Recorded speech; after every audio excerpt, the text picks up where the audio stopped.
आपको सीधासलख आम लोकसभा नहीं जाऊँ कारण आज बहुत गुरुत्वपूर्ण दिवस टी भारतीय संविधान 75 वर्ष पूर्ति अवसर में संसद में आज स्वतंत्र डिबेट आयोजन कर लोकसभा आज से डिबेट आयोजन प्रथम काली प्रधानमंत्री नरेंद्र मोदी काली निजर मत रखिए। राजनाथ संसद पर हुए हमले की हम सभी जानते हैं बरसी है, तो मैं इस लोकतंत्र के मंदिर की रक्षा करने वाले अपने सारे शहीद सुरक्षा कर्मियों के प्रति अपनी हार्दिक श्रद्धांजलि अर्पित करता हूं, जिन्होंने की संसद की सुरक्षा में अपने प्राणों की आहुति दी। अध्यक्ष महोदय, सबसे पहले मैं आपको धन्यवाद भी देना चाहता हूं कि आपने मुझे इस सदन में भारतीय संविधान के 75 वर्ष की यात्रा पूरी होने पर आयोजित इस चर्चा में भाग लेने का अवसर दिया है। हम सब सौभाग्यशाली हैं कि हम भारतीय संविधान के अमृत महोत्सव के अध्यक्ष महोदय हम साक्षी बन रहे हैं। अध्यक्ष महोदय, 75 वर्ष पहले संविधान सभा ने न्यूली इंडिपेंडेंट इंडिया के लिए संविधान निर्माण का महान कार्य संपन्न किया था।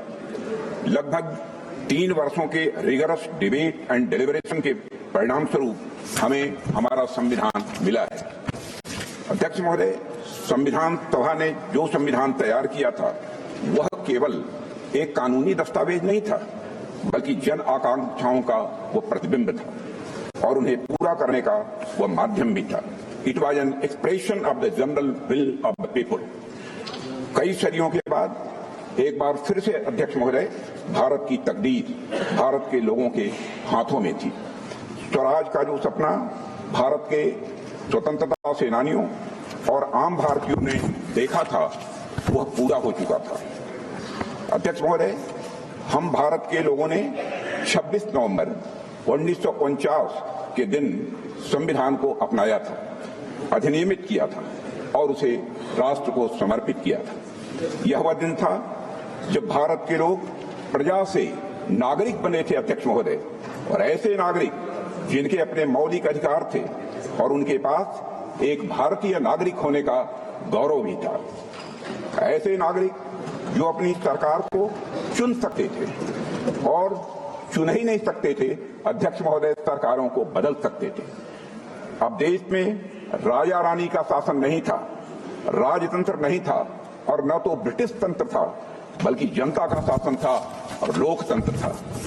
अध्यक्ष महोदय, मैं अपनी बात को आगे बढ़ाने से पहले संविधान को अंगीकार करने के 75 वर्ष पूरे होने के उपलक्ष्य में इस सदन और समस्त देशवासियों को हार्दिक बधाई देता हूं।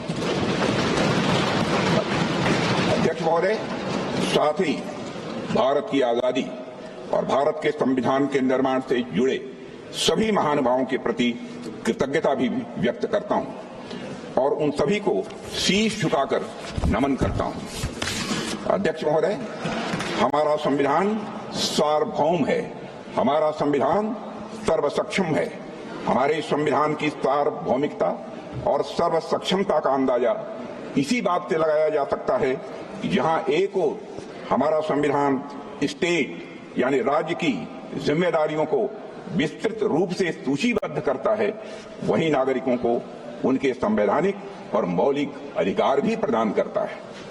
अगर एक लाइन में मुझे कहना हो तो मैं कह सकता हूं कि हमारा संविधान सामाजिक, आर्थिक, राजनीतिक और सांस्कृतिक जीवन के सभी पहलुओं को छूते हुए राष्ट्र निर्माण का यह मार्ग प्रशस्त करता है। अध्यक्ष महोदय, साथ ही लोगों के लिए मॉरल ट्रेजेक्ट्री यानी नैतिक मार्ग भी बनाता है। इसी प्रकार हमारा संविधान जहां एक और कोऑपरेटिव फेडरलिज्म सुनिश्चित करता है, वहीं राष्ट्र की एकता को सुनिश्चित करने पर भी बल देता है। हमारा संविधान लेजिस्लेचर, एग्जीक्यूटिव और जुडिशियरी को नागरिकों के हितों के लिए मिलजुल कर काम करने की शक्ति भी प्रदान करता है।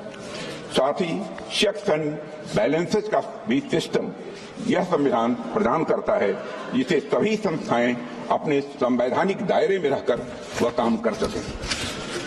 अध्यक्ष महोदय, भारत का संविधान सिर्फ एक शासन प्रणाली स्थापित करने का ही कार्य नहीं करता है, बल्कि भारत के गौरव को पुनर्स्थापित करने का यह एक रोड मैप है अध्यक्ष महोदय, और साथ ही यह भारत को विश्व पटल पर सही स्थान दिलाने का रोड मैप है।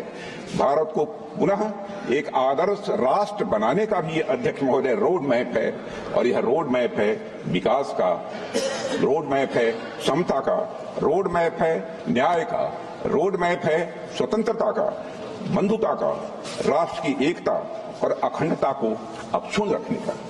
यह रोड मैप है नागरिकों की गरिमा सुनिश्चित करने का। अध्यक्ष महोदय, कुछ लोगों द्वारा हमारे संविधान को कॉलोनियल रूल यानी उपनिवेशवाद का उपहार मान लिया जाता है, या अक्सर हमारे संविधान को पश्चिमी देशों के संविधान से ली गई अच्छी बातों का एक संकलन मात्र मान लिया जाता है।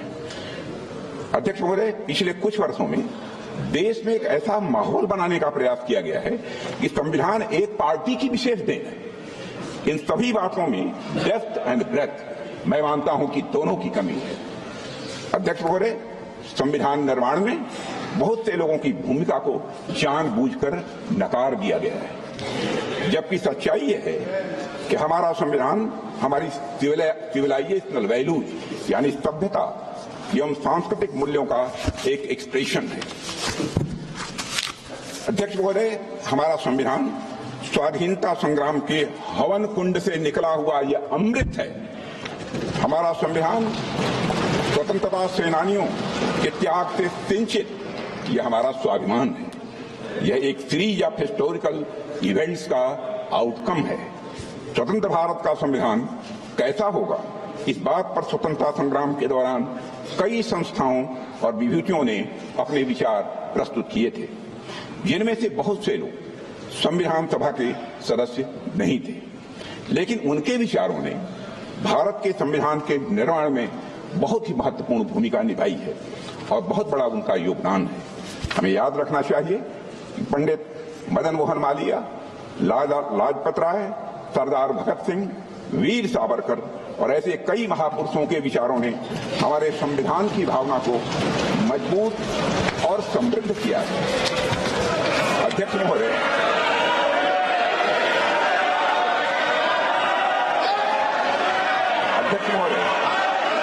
हमारे प्रेरणा स्रोत डॉक्टर श्यामा प्रसाद मुखर्जी का मानना था कि संविधान कलेक्टिव इफोर्ट और कंसेंसस का रिजल्ट होना चाहिए। मैं फिर से दोहराना चाहता हूं, हमारे प्रेरणा स्रोत डॉक्टर श्यामा प्रसाद मुखर्जी का यह मानना था कि संविधान कलेक्टिव इफोर्ट और कंसेंसस का रिजल्ट होना चाहिए। अध्यक्ष महोदय, हमारा संविधान इसी सामूहिक प्रयास और समझ का नतीजा है।